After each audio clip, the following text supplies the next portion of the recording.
বিপ্লব কুমার ঘোষের বিরুদ্ধে চাঁদাবাজি, মারধর ও সন্ত্রাসী কর্মকাণ্ডের অভিযোগে জনমনে ক্ষোভ। নিজস্ব প্রতিবেদক, রায়গঞ্জ, সিরাজগঞ্জ। বিতর্কিত নাম বিপ্লব কুমার ঘোষ। বিএনপির রাজনীতির সঙ্গে যুক্ত এই ব্যক্তি বর্তমানে রায়গঞ্জ উপজেলা পাঙ্গাশী ইউনিয়নের ৩ নং ওয়ার্ডে আলোচনার কেন্দ্রবিন্দুতে।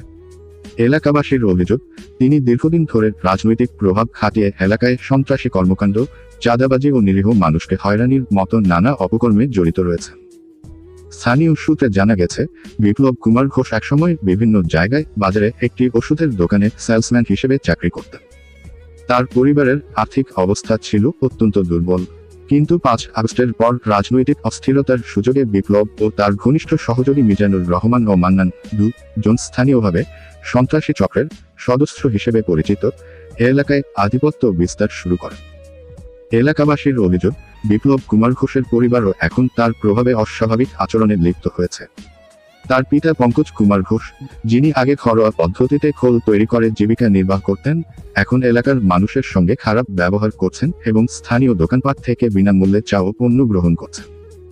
চাঁদাবাজি ও বালু উত্তোলনের অভিযোগ, বিপ্লব ও তার সহযোগীরা নদী থেকে অবৈধভাবে বালু উত্তোলন, ট্রাক চালকদের কাছ থেকে চাঁদার দাবি এবং স্থানীয় ব্যবসায়ীদের কাছ থেকে জোরপূর্বক টাকা আদায়ের অভিযোগ রয়েছে। আওয়ামী লীগের মামলা দেখিয়ে ভয় দেখিয়ে সাধারণ মানুষের কাছ থেকে অর্থ আদায়ের ঘটনাও শোনা গেছে।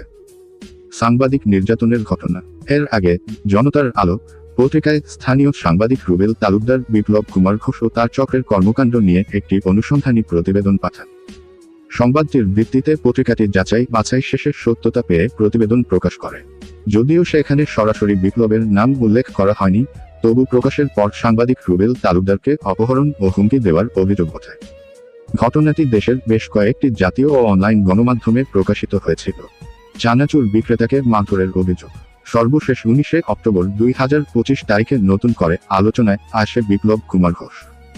স্থানীয় চানাচুর বিক্রেতা শুকুর আলী, রাম, নওগাঁ সালোয়ার, রায়গঞ্জ, সিরাজগঞ্জ অভিযোগ করেছেন, বিপ্লব প্রায় ৪ বছর ধরে প্রতিদিন চানাচুর খেয়ে টাকা না দিয়ে চলেছেন।